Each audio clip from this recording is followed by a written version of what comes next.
ನೀಡಿದ್ದಾರೆ. ಅವರಿಗೂ ಕೂಡ ಅನಂತ ಅಭಿನಂದನೆಗಳನ್ನ ತಿಳಿಸ್ತಾ ಇದ್ದೇನೆ. ಯುಪಿ ಮತ್ತು ಗುಜರಾತ್ ಎರಡು ತಂಡದಲ್ಲಿ ಫಸ್ಟ್ ಯಾರ್ ಬೋನಸ್ ಪಾಯಿಂಟ್ ತಗೊಂಡವರಿಗೆ 200 ರೂಪಾಯಿ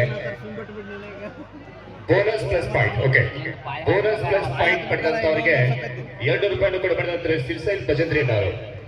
ಸಿರ್ಸೈಲ್ ಭಜಂತ್ರಿ ಅವರು ಎರಡು ತಂಡದಲ್ಲಿ ಫಸ್ಟ್ ಯಾರು ಬೋನಸ್ ಪ್ಲಸ್ ಪಾಯಿಂಟ್ ಹೊಂದಾರೋ ಅವರಿಗೆ 200 ರೂಪಾಯಿ ಕಾಣಿಕೆಯನ್ನು ಕೊಟ್ಟಿದ್ದಾರೆ. ಉತ್ತಮವಾದಂತಹ ಯುಪಿ ತಂಡದಿಂದ ಮತ್ತೆ ಒಂದು ಅಂಕ ಯುಪಿ ತಂಡಕ್ಕೆ 4-4 ಸಮಾಧಾನ.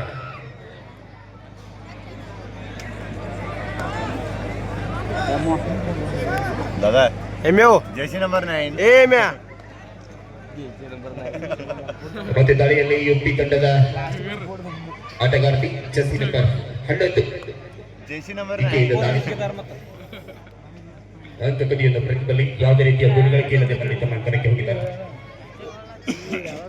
ಮತ್ತೆ ಗುಜರಾತ್ ತಂಡದ ಬಲಿಷ್ಠವಾದ ಆಟಗಾರ್ತಿ ಅಂತ ಹೇಳ್ಬೋದು. ಹಿಂದಿನ ಸಂಚಯನಿಕೆಯಲ್ಲಿ ಸೆಲ್ಫೌಟ್ ಆಗಿ ಹೊರಗಿದ್ದರು. ಈ ಸಲ ದಾಳಿ ಮಾಡ್ತಾ ಇದ್ದಾರೆ. ಅಂಕ ಕದಿಯುವ ಪ್ರಯತ್ನದಲ್ಲಿ ಯಾವುದೇ ರೀತಿಯ ಗುರಿಗಳಿಕೆ ಇಲ್ಲದೆ ಮರಳಿ ತಮ್ಮ ಅಂಕಣಕ್ಕೆ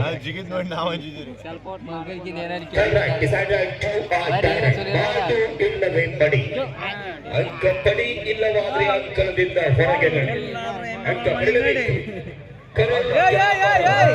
ಉತ್ತಮವಾದ